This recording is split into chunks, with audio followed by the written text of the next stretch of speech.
Welcome, folks, to our lesson. This is out of the request from one of you. Okay?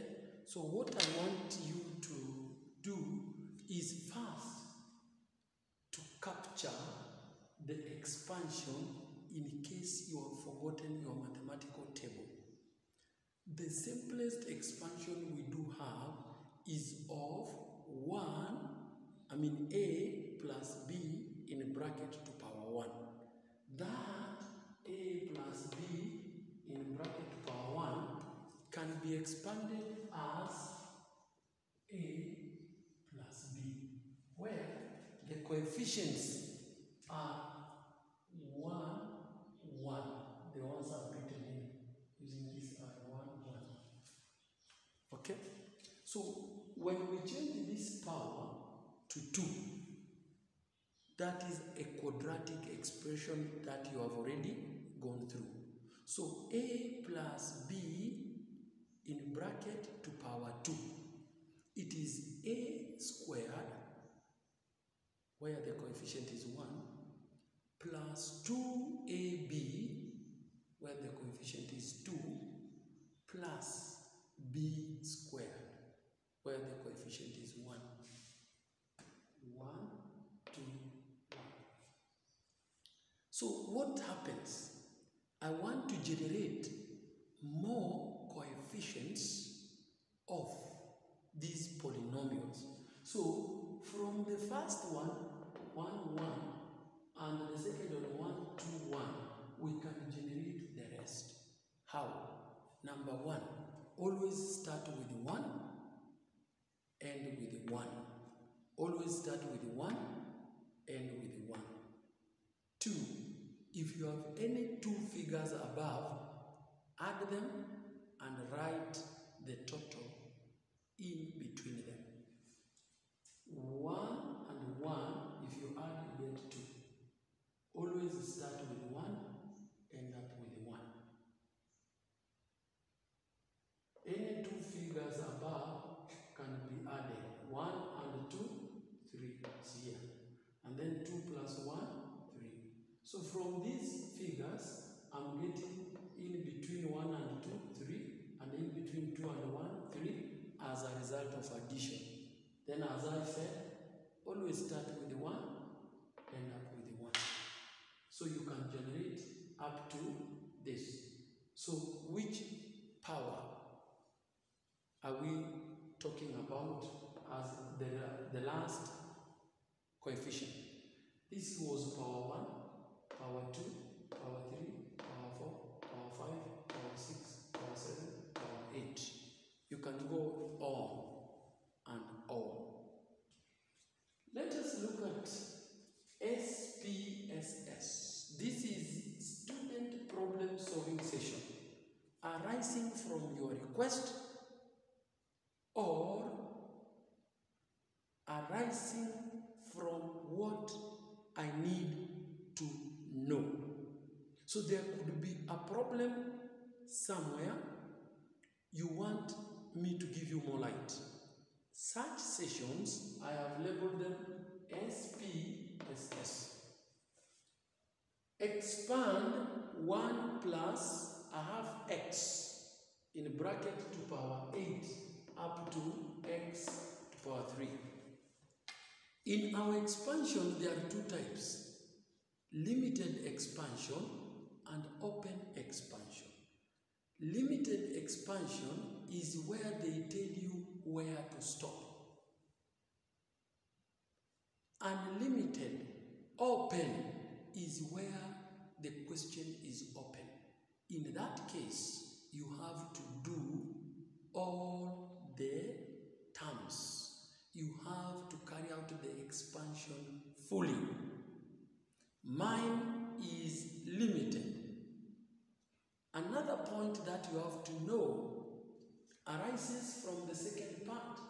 Put x is equal to 1, and then you are asked to compute 1.05. This is an example of given substitution. So you can be given substitution or you may not. If you are told put x is equal to 0.1, you have no choice but to replace x with the figure 0.1.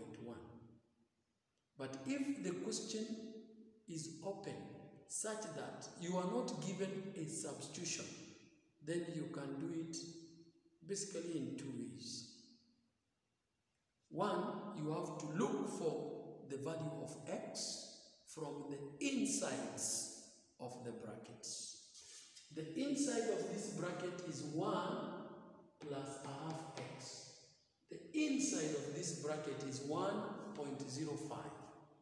When you equate the two, they give you the value of x. Another version, I cannot do it now, you will get mixed. It will be for another session. Let us go to work. Coefficients come first.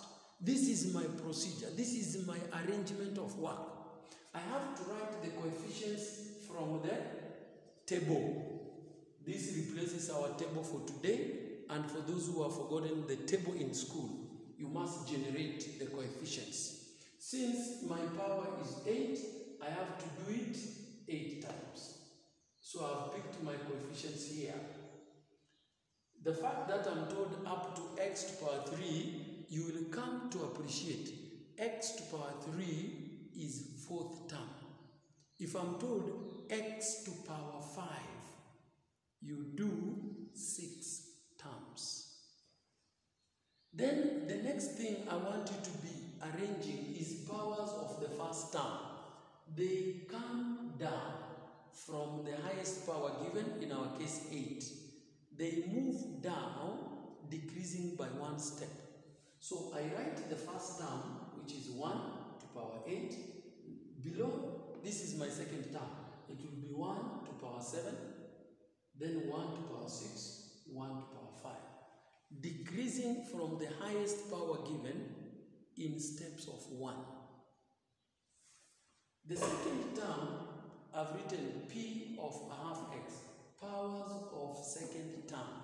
The second term can either be positive or negative depending on the question. So they increase,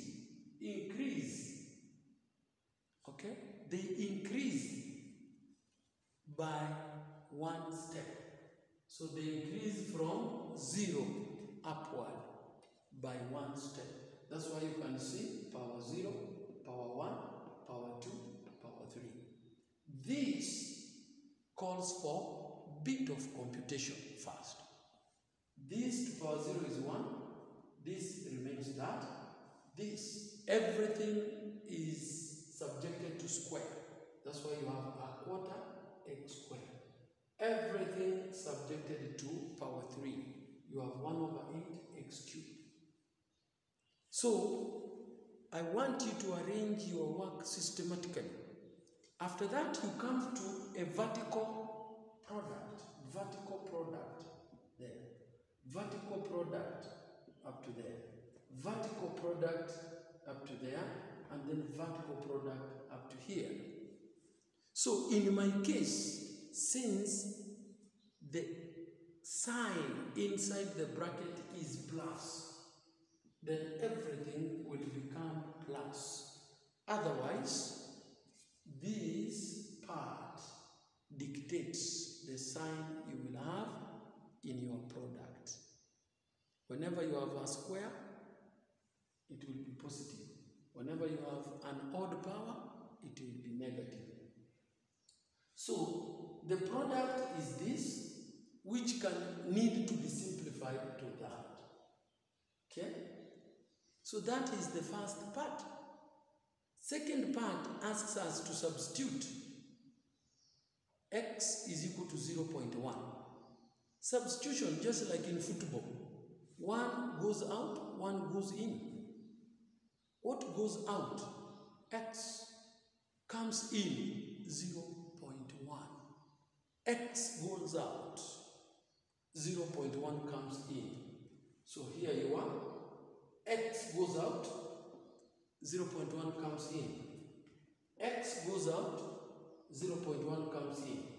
X goes out, 0.1 comes in. this can be computed in pieces. You can get this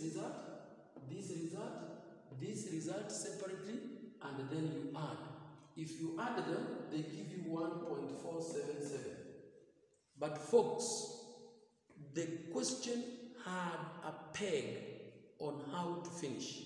The peg is 2 decimal places. So our final answer will be 1.47. Folks, that is how you handle binomial expansion. There will be a next lesson. I'll give you another shot. Till then, I ask you subscribe, tell your friends. We can learn even during this pandemic. There are many scripts, there are many clips I am doing. Keep on subscribing so that you get a notification. Bye-bye. See you then.